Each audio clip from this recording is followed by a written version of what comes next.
بتحب تعرف إيه اللي جاي وإيه اللي هيحصل. ده فضول فطري فيك. هتلاقيني أنا التصفح اللانهائي بلعب على الفضول ده. دماغك مش هيرتاح غير لما تعرف إيه اللي بعد البوست ده. وبما إن مفيش نهاية مش هترتاح خالص، وتتصفح لوقت طويل من غير اكتفاء، لأنك عاوز تعرف اللي بعد البوست ده إيه. بتحب الناس تمدحك وتتقبل آرائك؟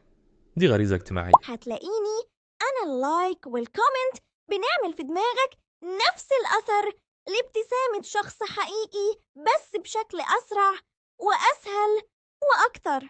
كل اللي عليك تنشر بوست أو ستوري بس. بتحب تنافس صحابك وتتفوق عليهم؟ دي غريزة تنافسية. هتلاقي الستريكس والفيوز والمتابعين بيحولوا حياتك لمباراة مش بتخلص.